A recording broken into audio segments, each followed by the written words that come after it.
Welcome my dear students, welcome to improvement. চলে এলাম আবার একটা নতুন ভিডিও নিয়ে। আজ ক্লাস 9 এর যে বাস্তব সংখ্যা বলে যে চ্যাপ্টারটা আছে সেই চ্যাপ্টারের মূল থিওরি এবং তার যে মূল বিষয়বস্তু আছে সেগুলো সব ক্লিয়ার করা হবে। তো চলো এখানে আমাদের যে কোর্স দেখি 1 আছে সেই চ্যাপ্টারের মূল বিষয়বস্তুটা কি।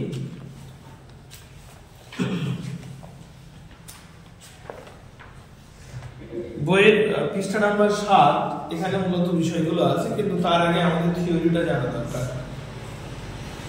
আমরা এখানে বাস্তব সংখ্যা পড়ছি, একটু বাস্তব সংখ্যার বিষয়টা একটুখানি বলে নিই। এখানে আমাদের সবার প্রথমে আসে স্বাভাবিক সংখ্যা। স্বাভাবিক সংখ্যা কাদের বলা হয়? যে সমস্ত সংখ্যাগুলো আমরা গুনতে পারি, কাউন্ট করতে পারি, সেই ধরনের সংখ্যাগুলোকে বলা হয় স্বাভাবিক সংখ্যা বা ন্যাচারাল নাম্বার। স্বাভাবিক সংখ্যা হলো বাংলায় নাম, ন্যাচারাল নাম্বার হলো ওর ইংরেজি নাম। তো স্বাভাবিক সংখ্যাগুলো শুরু হয় 1 থেকে, 1 2 3 4 এই করতে করতে এইরকম একটা চিহ্ন, একে বলা হয় ইনফিনিটি। এই ইনফিনিটি মানে অসীম দূর পর্যন্ত। আমি এই জিনিস বোঝাতে পেরেছি। যখনই এই স্বাভাবিক সংখ্যার সঙ্গে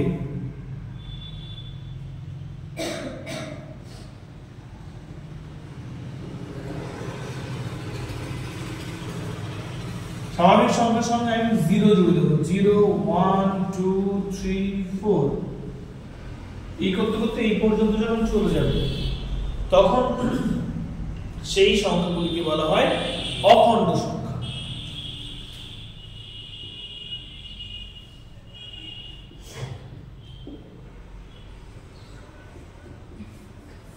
তাহলে যদি 1 থেকে শুরু করে ইনফিনিটি পর্যন্ত, ইনফিনিটি মানে এর কোনো শেষ নেই, তুমি যতদূর বলবে আমি তার থেকে 1 বাড়িয়ে বলবো বা তার থেকে আরো বেশি বাড়িয়ে বলবো। গুণে কখনো শেষ করা যায় নাকি কোনো জিনিস? শেষ করা যায় না। তো এই 1 থেকে শুরু করে যদি ওই পর্যন্ত যায় তখন তাকে বলা হচ্ছে স্বাভাবিক সংখ্যা। যেই স্বাভাবিক সংখ্যার সঙ্গে 0 জুড়ে দেবো তখন হয়ে যাবে অখণ্ড সংখ্যা। এরপরে আসে এই যে মাইনাস ইনফিনিটি থেকে শুরু করে, ধরো -3 -2 এখান থেকে মাইনাস ইনফিনিটি, তারপর ডট ডট ডট করে এখানে এলো -1 0 1 2 3 এই যে সমস্ত সংখ্যাগুলো থাকে এইগুলোকে বলা হয় পূর্ণ সংখ্যা।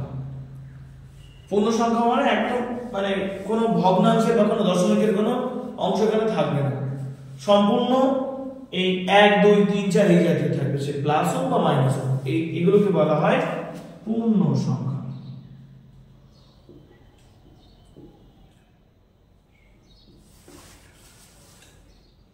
আর এর ঠিক পরেই আসে মূলত সংখ্যা, যার বিষয়ে আমরা মূলত এখানে পড়বো আছে। আমি এই পুরো বিষয়টা বললাম কারণ চ্যাপ্টারটা হলো বাস্তব সংখ্যা, সেই জন্য এগুলো বলছি। এবার আসে মূলত সংখ্যা।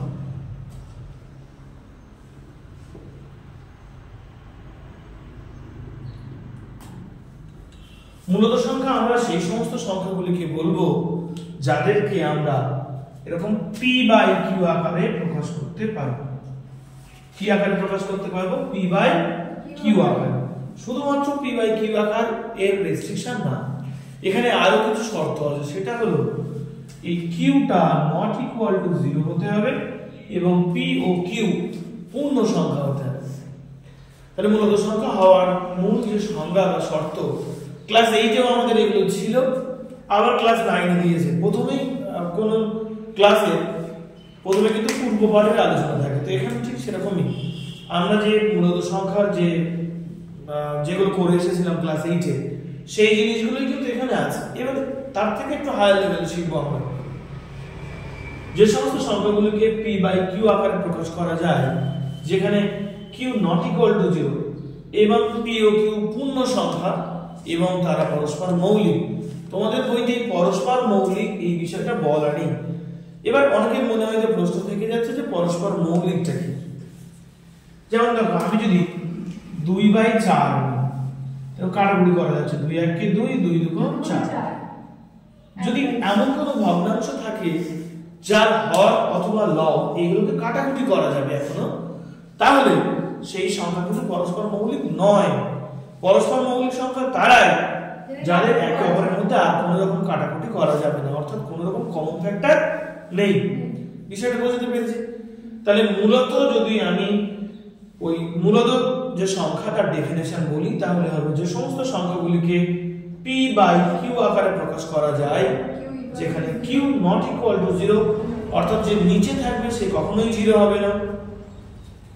আর p ও q পরস্পর, এরা p ও q পূর্ণ সংখ্যা এবং পরস্পর মৌলিক, অর্থাৎ এদের মধ্যে তেমন কোনো কাটাকুটি যাবে না। এই হলো আমাদের মূলত সংখ্যার ডেফিনেশন। অর্থাৎ এখানে ধরো আমি 5 লিখলাম, তো 5 মানে তো 5 বাই 1 লেখা যেতেই পারে, কারণ নিচে কিছু নেই মানে তো 1 আছে। তাই 5 বাই 1 হলে দেখো এই 1টা তো নট ইকুয়াল টু 0।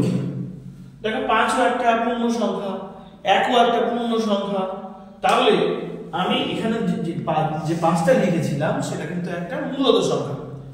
অর্থাৎ এইখানে যে পূর্ণ সংখ্যাগুলো লিখেছিলাম, পূর্ণ সংখ্যা মূলত সংখ্যার মধ্যে থাকবে, আবার অখণ্ড সংখ্যা মূলত সংখ্যার মধ্যে থাকবে, আবার স্বাভাবিক সংখ্যাও কিন্তু এর মধ্যে থাকবে। প্রথম থেকে আবার যদি দেখি, দেখো স্বাভাবিক সংখ্যাটা কার মধ্যে ছিল? অখণ্ড সংখ্যার মধ্যে ছিল। অখণ্ড সংখ্যাটা কার মধ্যে আছে? পূর্ণ সংখ্যার মধ্যে আছে। আবার পূর্ণ সংখ্যা মূলত সংখ্যার মধ্যে আছে। বুঝতে পেরেছি আমি? এই হলো আমাদের আপাতত সিঁড়ি, ধাপে ধাপে আমরা চলে গেলাম।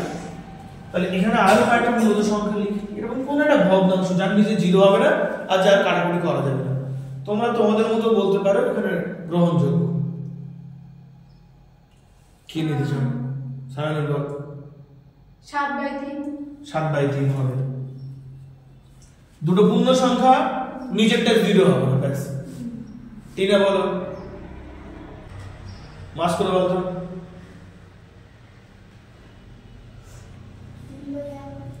3/10 কত? 3/1 হবে।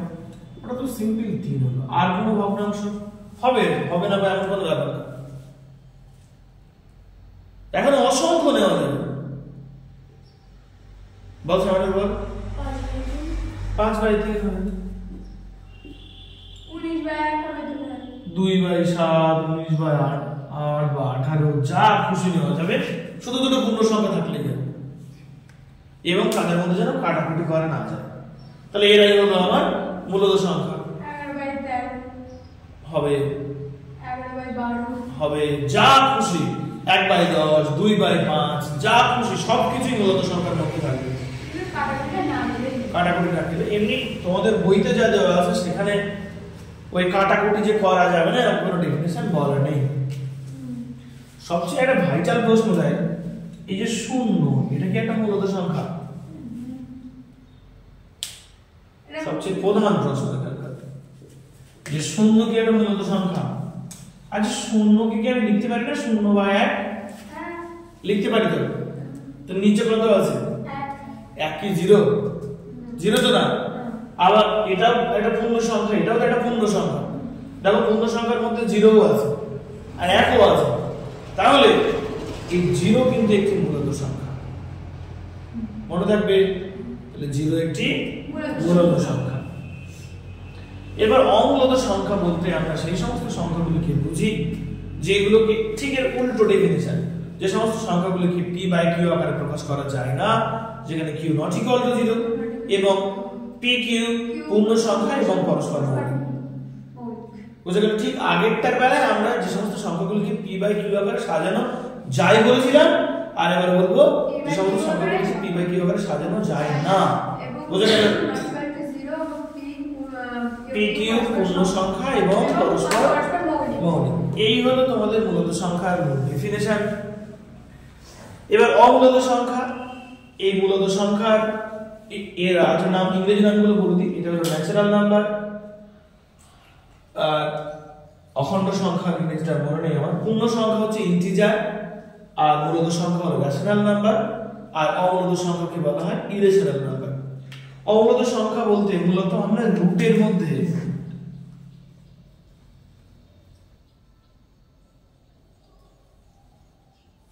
যে সংখ্যাগুলোকে বের করতে পারবো না, যেমন √2, √3, √7, এরকম আরো কয়েকটা তোমরা বলো যা রুটের বাইরে বের করা সম্ভব নয়। বল √5 √11 শুধু কি লিজাই বলবে আর কেউ বলবে না নাকি? এটা বুঝতে পারছো না? ঠিক না? এমন কোন সংখ্যা লেখো, তেমনি এগিয়ে আছে, তোর কথা শুনতে পাচ্ছি না, জোরে বল না। অমূলত সংখ্যা, আমরা অমূলত সংখ্যা, হ্যাঁ বুঝতে না পারলে অবশ্যই প্রশ্ন করবে, আমি অবশ্যই তোমাদের বুঝিয়ে দেবো একবারের পরিবর্তে 10 বার। দেখো √2 আমি বলছি অমূলত সংখ্যা তাদেরকেই বলবো যে সমস্ত সংখ্যাগুলিকে আমরা রুটের বাইরে নিয়ে আসতে পারবো না। বিষয়টা বোঝাতে পারছি? রুট মানে এই রকম চিহ্নটাকে রুট বলে। এই রুটের বাইরে বের করে আনতে গেলে আমাদের এমন কোন সংখ্যা দরকার যেটা কোনো দুটো জিনিসের একই রকম ছোট জিনিসের গুণফল। যেমন আমি ধরে এখানে লিখলাম √9, এটা মানে √3 গুণ 3, দুটো দিনের জন্য একটা দিন বাইরে বেরিয়ে গেছে। ধর আমি √4 লিখলাম, 2 গুণ 2, 2 বেরিয়ে গেছে। আমি √25 লিখলাম, 5 গুণ 5, একটা 5 বেরিয়ে গেছে। এইগুলো দেখুন রুটের বাইরে বের করে আনতে পারছি এবং 3/1, 2/1, 5/1 সাজাতে পারছি। তো এরা কিন্তু সব মূলত সংখ্যা। আমি যে সমস্ত সংখ্যাগুলোকে রুটের বাইরে বের করে আনতে পারবো না সেগুলো হলো অমূলত সংখ্যা। দেখো √2 ও একাই আছে, কোনো জোড়া নেই, তাই বাইরে বেরোতে পারছে না, এটা অমূলত সংখ্যা। √3 অমূলত সংখ্যা, √7 অমূলত সংখ্যা, এরা সবাই অমূলত সংখ্যা। এরকম আরো হাজারো বা কোটি কোটি অমূলত সংখ্যা আছে।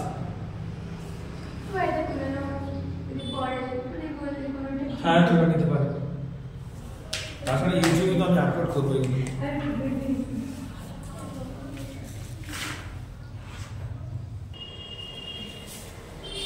দেখো আমরা চ্যাপ্টার শুরু করেছিলাম বাস্তব সংখ্যা নিয়ে, কিন্তু এখন আমরা বাস্তব সংখ্যায় ফিরে আসতে পারি। প্রথমে নিয়েছিলাম স্বাভাবিক সংখ্যা, যাকে আমরা ন্যাচারাল নাম্বার বলছিলাম ইংরেজিতে, এবং একে ডিনোট করা হয় বড় হাতের এন দিয়ে। অখণ্ড সংখ্যার ইংরেজি নাম হলো হোল নাম্বার, মানে সম্পূর্ণ যে সংখ্যাগুলো। পূর্ণ সংখ্যাকে বলা হচ্ছে ইন্টিজার, যাকে জেড দিয়ে ডিনোট করা হয়। এই ইন্টিজার দুই রকমের, একটা হলো জিরোর ডান দিকে প্লাস, আর একটা জিরোর বাম দিকে গুলো মাইনাস। জিরোর ডান দিকে যেগুলো আছে সেগুলো হলো জেড প্লাস, আর জিরোর বাম দিকে যেগুলো আছে সেগুলো হলো জেড মাইনাস। মূলত সংখ্যাকে কিউ দিয়ে ডিনোট করা হয়। আর এই হলো আপাতত তোমাদের যে এগুলো ছিল, এই সিম্বলগুলো দিয়ে সাধারণত ইউজ করা হয়, সেগুলো তোমরা ক্লাস 11 গিয়ে পাবে। স্বাভাবিক সংখ্যাকে n দিয়ে ডিনোট করা হয়, পূর্ণ সংখ্যাকে z দিয়ে ডিনোট করা হয়, আর মূলত সংখ্যাকে q দিয়ে ডিনোট করা হয়। এবার এই আমি এখানে যতগুলো বললাম, স্বাভাবিক সংখ্যা, অখণ্ড সংখ্যা, পূর্ণ সংখ্যা, মূলত সংখ্যা, অমূলত সংখ্যা, এই সবগুলোকে একসঙ্গে নিয়ে যে সেট, যে বিরাট সমাহার যে নাম্বার বা সংখ্যা, সেগুলোই হলো বাস্তব সংখ্যা। অর্থাৎ আমি এখানে যতগুলো লিখেছি এরা কিন্তু সবাই বাস্তব সংখ্যা। কিন্তু মূলত আমাদের সিলেবাসে আমরা এখন যেটা করব সেটা মূলত সংখ্যা। পেজ নাম্বার 7 বের করো, পেজ নাম্বার 7-এ যেগুলো আছে সেগুলো সমাধান করি। মূলত সংখ্যা কাকে বলে এটা আমাদের বলেছে। 4টি মূলত সংখ্যা লেখো, অলরেডি আমরা এই প্রশ্নের উত্তর করে ফেলেছি। এখানে আমরা অসংখ্য লিখেছি বা আর বেশ কয়েকটা লিখেছি, আরো চাইলে অসংখ্য লিখে দেওয়া যাবে মূলত সংখ্যা। বই আছে, তখন একটা বই দিয়ে দিও।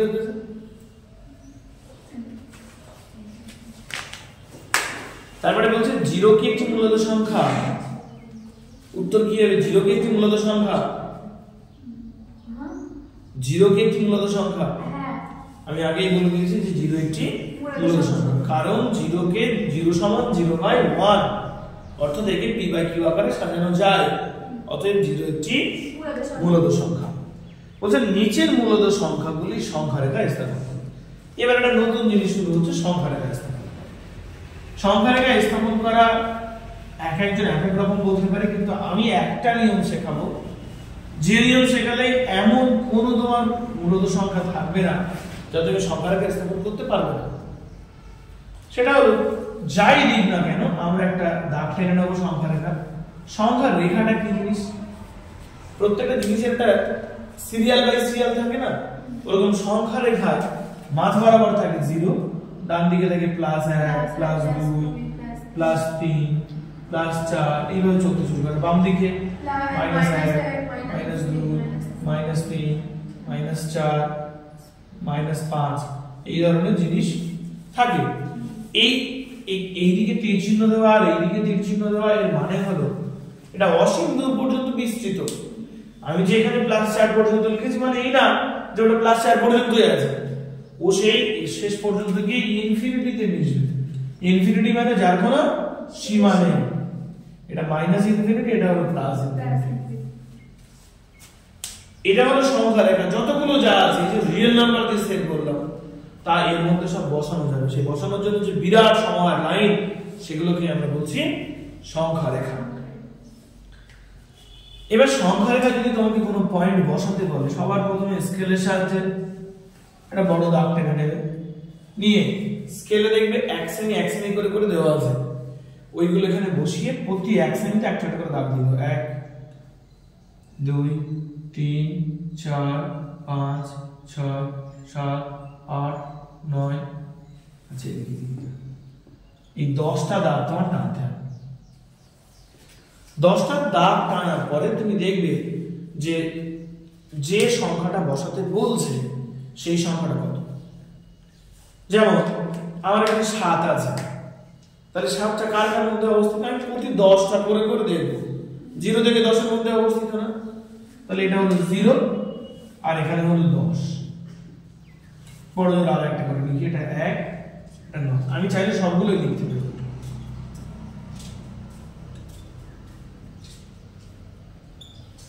আমার কত বসাতে বলছে সংখ্যা রেখায়? 7। তাহলে সংখ্যা রেখা এরকম টানলাম, টেনে এই যে দেখতে পাচ্ছি 7, এখানে গোল করে দিলাম, পি বিন্দু দিলাম, দিয়ে বললাম পি বিন্দু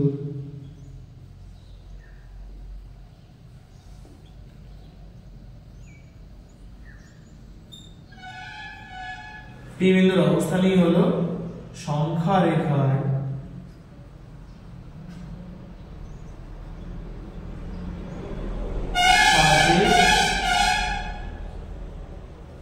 অবস্থান। এবার ধরো তোমাকে বলছে আপাতত এটা তুলে নাও, তা না বলে পরেরটা আবার বুঝতে অসুবিধা হবে।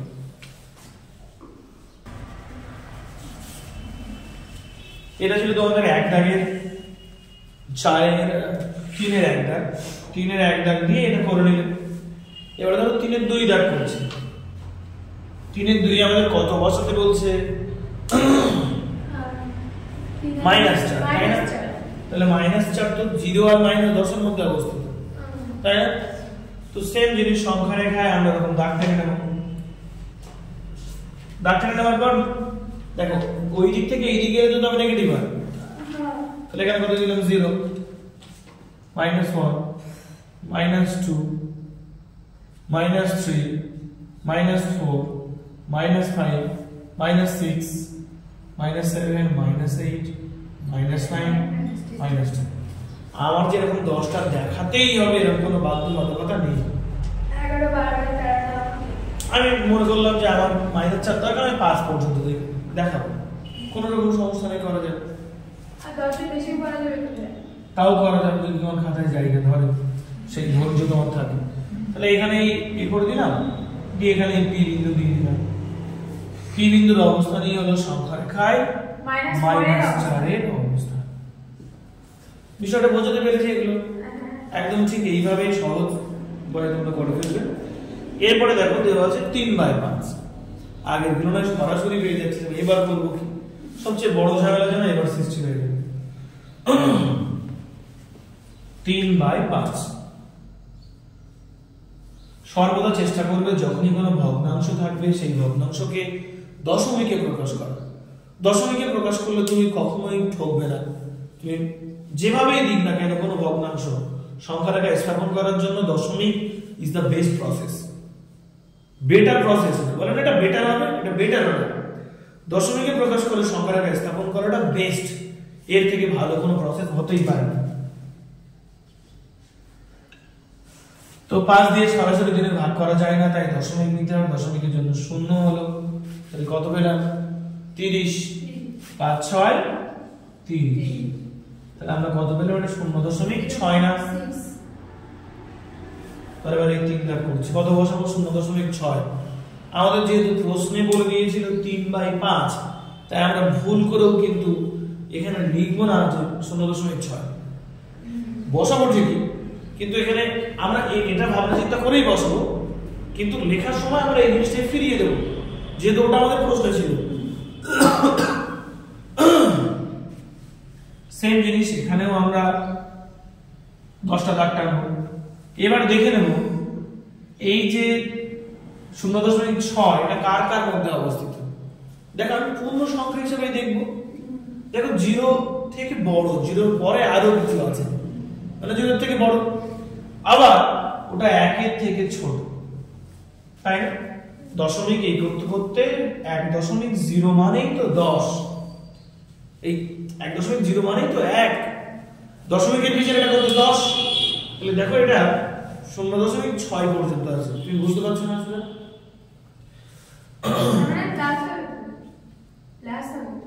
সেটা আমি পরে যাচ্ছি, বুঝতে পারছি না, একটু বলে দিই। দেখো 0 পরে যেমন 1.1, এটা দেখো এই পর্যন্ত 1, আর এগুলো সামান্য জিনিস আছে সেই জন্য বলে। যেমন আমরা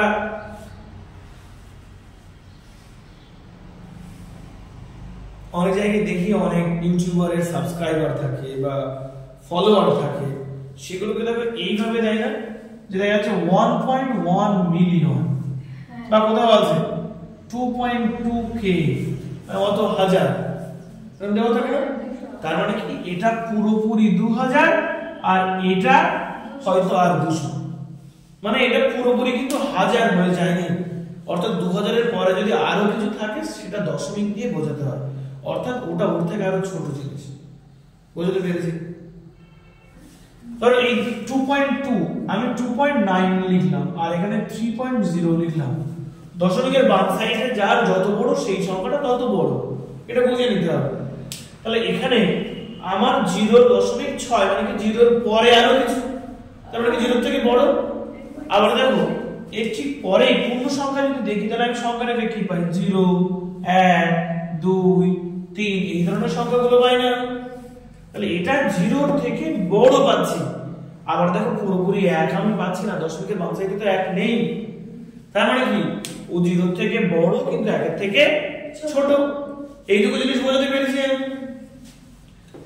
তাহলে আমরা এটা বুঝতে পারছি যে আমাদের এখানে যেটা দেওয়া আছে সেই জিনিসটা 0 থেকে বড় কিন্তু 1 এর থেকে ছোট।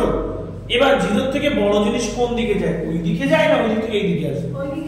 হ্যাঁ, বাম দিক থেকে ডান দিকে যায়, কারণ ওদিকে গেলে প্লাস হয়।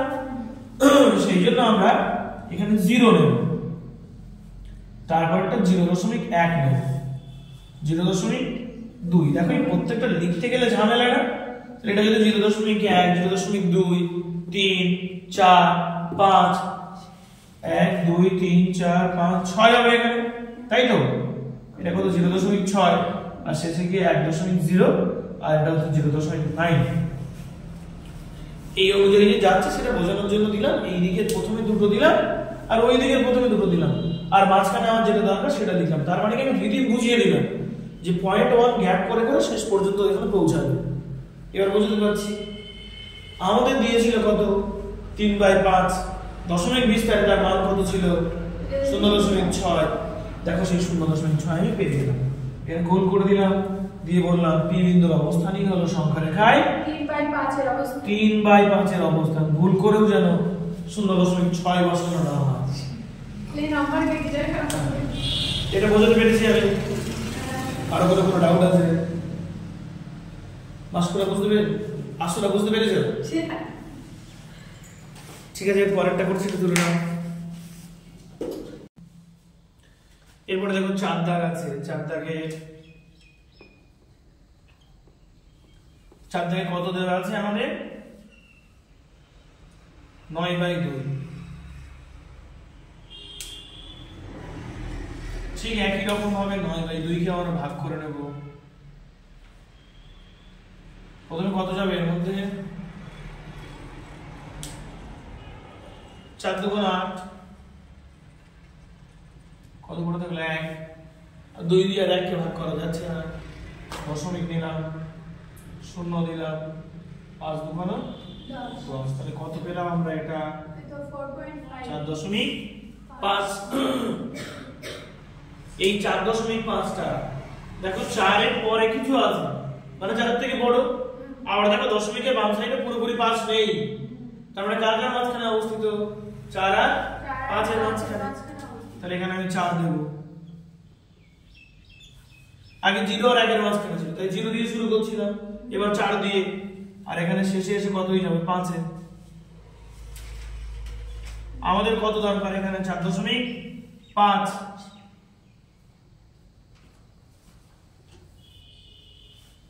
তাহলে এই 1 2 3 4 5 এটা হলো 4.5 পি দিয়ে দিলাম, বা আমরা চাইলে 9/2 এখানে দিতে পারি।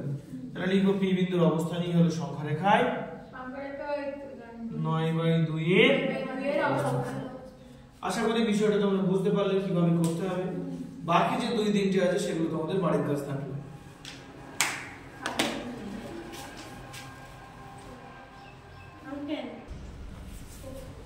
এরপরে আমরা 4 দাগের অঙ্কগুলো করব। 3 দাগের বাকিগুলো তোমাদের বাড়ির কাজ থাকলো, যেগুলো পারবে না সেগুলো আমি আবার করে দেব। তবে এই যে নিয়ম দেখিয়ে দিলাম, আশা করা যায় এই নিয়ম তোমরা করতে পারবে। ধরো 4 দাগের যে অঙ্কগুলো আছে, যে নিচের প্রতিটি ক্ষেত্রে মূলত সংখ্যা দুটির মধ্যে একটি মূলত সংখ্যা লিখি ও সংখ্যা রেখায় স্থাপন করি। এখানে দেখো আমাদের একটা বসাতে বলেছে, আমি চাইলে এখানে কোটি কোটি বসিয়ে দিতে পারি যদি ওদের সময় থাকে। অসংখ্য বসানো যায়, যে কোনো দুটো মূলত সংখ্যার মাঝখানে অসীম সংখ্যা অর্থাৎ অসংখ্য মূলত সংখ্যা বসানো যায়। যে কোনো দুটি অমূলত সংখ্যার মাঝখানে অসংখ্য অমূলত সংখ্যা বসানো যায়। সবার প্রথমে 4 এর 1 দাগে আমাদের যেটা দেওয়া আছে সংখ্যা রেখা তো এইভাবে করতে হবে, তাই এটা মুছলাম না, আমাদের কাজে লেগে যাবে।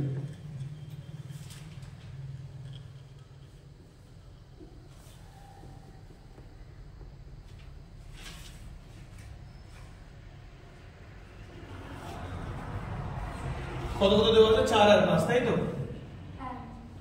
4 ও 5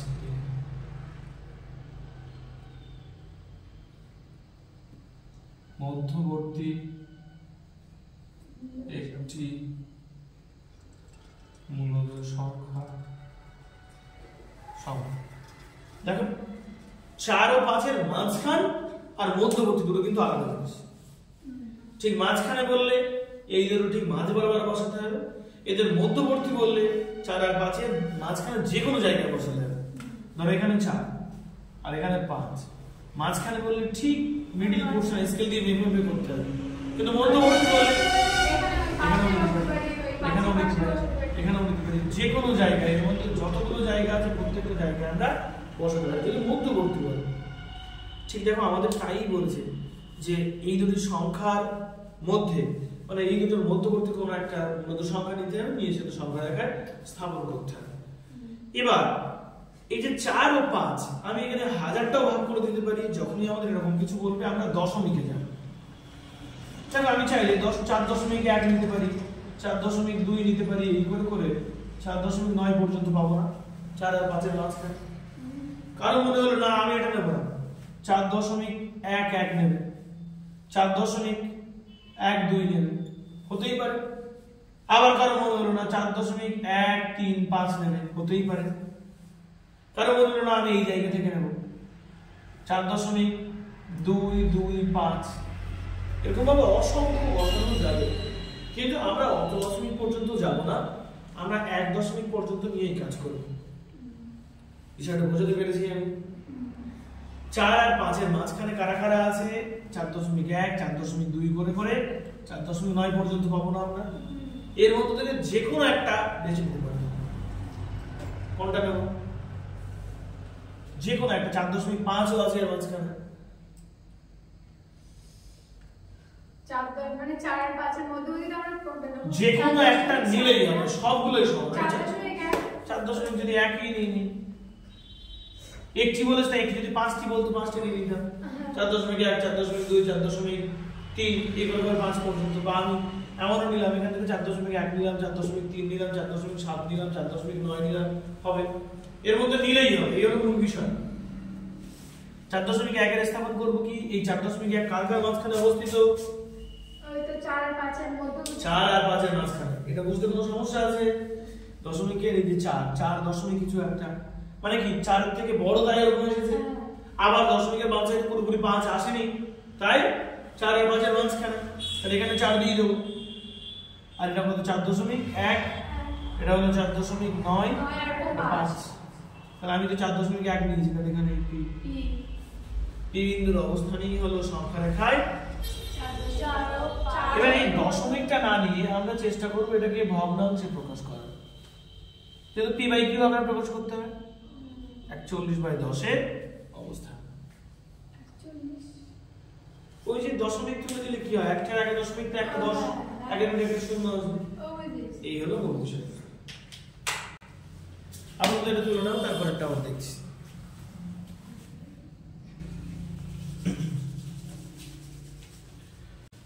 এরপরে 1 আর 2 এর মাঝখানে সেম ভাবে তোমরা করতে পারবে। 1 আর 2 এর মাঝখানে কি হবে বলো দেখি তোমরা? এখানে 1 আর এখানে 2, তাহলে কত হবে? এখান থেকে সেই 1.1 থেকে শুরু করে 1.9 পর্যন্ত আছে, তাহলে 1.3 হবে। এবার আমি 1.3 নিলাম বলছে যখন, তো নিলাম, তার মানে কত? 13/10, তাই না? আচ্ছা এইগুলো কি তোমরা লিখে নিয়েছিলে নাকি? 4.1 4.9 এগুলো লিখে নিয়েছিলে? ওগুলো কিন্তু লাগবে না আমরা। এবার এখানে আমরা কত থেকে স্টার্ট করব? 1 থেকে। কি বলছিস বল, কি বলছিস বল? ওই তো ওখানে এই হচ্ছে 2 হবে, তারপরে 1.1 এদিকে 1.1 হবে, 1.3 নিয়ে নিলাম, আর ওখানে 4 তে শুরু হবে, ওখানে হচ্ছে 1.9 হবে। হ্যাঁ এটা 13/10 হবে। এটা তো আমরা মানে করে দেখি, আমি এমনি করে দিলাম, সহজ জিনিস। যেটা একটু সমস্যা হতে পারে এখানে, সেই জিনিস নিয়ে আমি একটু করি। যেমন এই -1 আর হাফ 4 দাগা যেটা আছে, তারপরেও সমস্যা হতে পারে 1/4 আর 1/2। তো তার জন্য আগে আমাদের একটু বের করে নিতে হবে। 1/4 আর 1/2 সব দশমিক এতে নিয়ে যাবো যখনই বলবো। 1/4 সমান 1/2 সমান, অতএব 1/4 ও 1/2 এর মধ্যবর্তী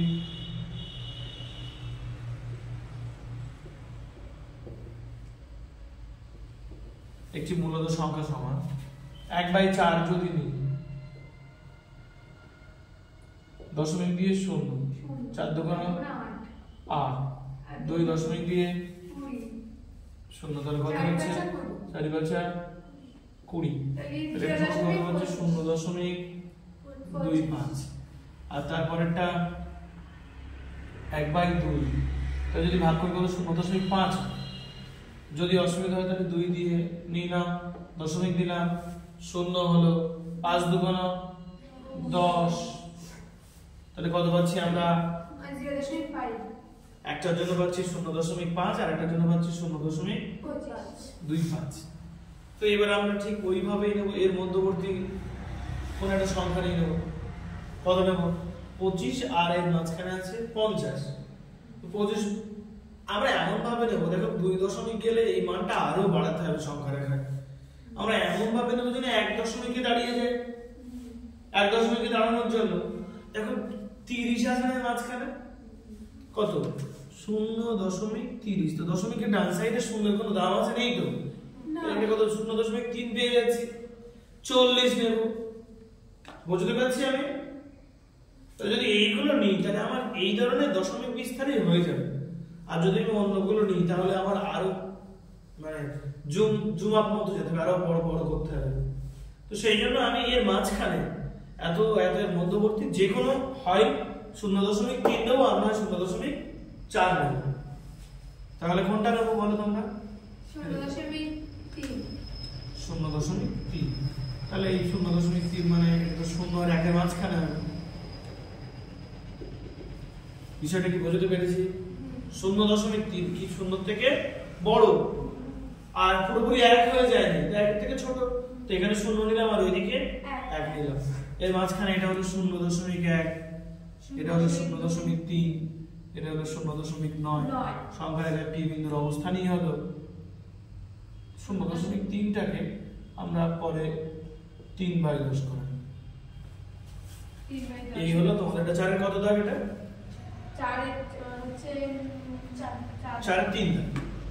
4 এর না 4 এর এই হলো 4।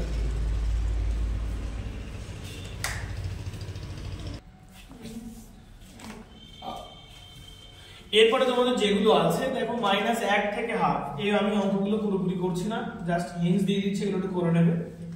যেমন -1 আর এদিকে আমি পাচ্ছি কত? হাফ। একটুখানি আগেই আমরা বার করেছি হাফ মানে কত? 0.5। তো ভালো করে দেখো তো সংখ্যা রেখায় এখানে হলো -1, এখানে হলো 0 আর এখানে হলো 1। এই তো মূল বিষয়। যদি আমরা 0 আর 1 এর মাঝখানে 0.1, 0.2, 0.3 এরকম ভাবে ভাগ করতে পারি, তাহলে ঠিক তেমনি -1 থেকে 0 একেও তো এরকম ভাগ করতে পারি। যেমনটা আমাদের সংখ্যা রেখায় বাম দিক থেকে ডান দিকে গেলে বাড়ে, ঠিক তেমনি বাম দিক থেকে যত এই দিকে যাবে তত মাইনাস কমতে শুরু করবে না? তাই একেও কিন্তু ভাগ করা যাবে -0.9, -0.8, -0.765 এইগুলো আস্তে আস্তে কিন্তু কমতে শুরু করা যাবে। এবং এইগুলোর মাঝখানে দেখো এই যে -1 থেকে 1 এর মাঝখানে তো 0 একটা মূলত সংখ্যা, হ্যাঁ কি না? হ্যাঁ। তাহলে সেই জন্য আমরা কিন্তু এখানে একটি মূলত সংখ্যা 0 ও নিতে পারি। তাই -1 ও হাফের মধ্যবর্তী একটি মূলত সংখ্যা আমরা 0 লিখব, নিয়ে তখন আর এত বড় টানার কোনো দরকার নেই, শুধুমাত্র পার্টিকুলার এই অঙ্কের জন্য একটু আলাদাভাবে করে দিচ্ছি। এখানে -1 0 +1 এইখানে নিয়ে নিলাম, নিয়ে বললাম পি বিন্দুর অবস্থানই হলো সংখ্যা রেখায় 0 এর অবস্থান। বুঝতে পেরেছি আমি? যদি আমি 0 না নিতাম, ধরো 0.1 নিলাম, তখন কি করতাম? তখন আবার এই জিনিসটা নিয়ে করতে হতো। যদি এটা না নিয়ে আমি 0.1 নিতাম বা 0.4 নিতাম ধরো, তখন আর এই উপরে এটার প্রয়োজন হতো না আমার। তখন এটা কার কার মাঝখানে? আমরা শুধু 0 আর 1 এর মাঝখানে। তখন আমরা কি করতাম? এখানে 0 দিতাম আর এবার 1 পর্যন্তই হতো 0.4। তখন এখানে একটা নিচে 0.4 আর উপরে পি বিন্দুর অবস্থানই হলো 0.4 এর অবস্থান। সবাই বুঝতে পারছো? এরপরে যে অঙ্কটা আছে ধরো ওই একই রকম ভাবে 1/4, 1/3 যেমন ভাবে আমরা 3 দাগটা করলাম ওইভাবে 5 দাগটাও করতে হবে। ঠিক একই রকম ভাবে যে 7 দাগে যেটা আছে, এখানে 6 দাগ নেই দেখছি, 7 দাগ দেওয়াটাই দেখছি। 7 দাগে -1 থেকে -2 কত? -2 আর -1, তাই না? এর মাঝখানে কি কি হবে? দেখো এর মধ্যে বড় কোনটা বলো তো? -2 বড় না -1 বড়? -2 ছোট। এর হলো 2 টাকা ঋণ আর এর হলো 1 টাকা ঋণ। কোন ব্যক্তিটা ভালো অবস্থায় আছে? -1। তাহলে আস্তে আস্তে কি কমতে শুরু করবে না? ছোট থেকে বড় দিকে যাবে তো। তাহলে -1.9 -2 এর থেকে বড়, -1.8 -2 এর থেকে বড় কিন্তু -1 এর থেকে ছোট, -1.5 আর যে কোনো একটা নিতে হবে মাঝখানে। মাইনাস কোনটা নেব? আরো আছে এখানে অনেকগুলো। না -1.7 এটা কার কার মধ্যে নেব? -2 আর এখানে -1। বুঝতে পেরেছি আমি? এই পাশেই হচ্ছে -1.9 আর এখানে -1.1। আরে এবার তো এই দিক থেকে গেলে ওই দিকে কি ওই দিকে বাড়বে? মানে সংখ্যা কমবে, নেগেটিভের মান বাড়বে। তারপরে এই দিক থেকে এদিকে আসছে। হ্যাঁ, এবার ওই দিক থেকে আগেরবার এই দিক থেকে ওই দিকে গিয়েছিলাম, এবার এই দিকে ঘুরে আসবে। -1.1 -1.2 1.3 এই করতে করতে আসবে এখানে 1.9 আর এখানে 2। বুঝতে পারো কত কোনো সমস্যা আছে? তার মানে এই 2 এবার আমি কত লিখছি? -1.7। তাহলে 2 3 4 5 6, তাহলে এটাই হয়ে গেল আমার 6 হবে না 1.7। 3 2 3 4 5 6 7 এখানে এখানে পি বিন্দু দিয়ে দিলাম, এটা হলো -1.7। এটাকে আমরা লিখে নিই -17/10। এটা লিখে দিলাম -17/10 এর অবস্থান। বোঝা গেল? এই কাজগুলোই আমি যেগুলো এখন করলাম এগুলো তোমরা পরের দিন করে দেখাবে। এরপরে ধরো 5 দাগ, আমি 5 দাগের অঙ্ক অলরেডি বলে দিয়েছি। যখন 4 এর 1 দাগ করছিলাম তখন বলেছিলাম 4 ও 5 এর মধ্যবর্তী যে মূলত সংখ্যা কি কি নিয়েছিলাম? 4.1 নিয়েছিলাম, 4.2 নিয়েছিলাম, 4.3 নিয়েছিলাম, এরকম নিয়েছিলাম তো। ওইগুলো তো আমার মূলত সংখ্যা ছিল।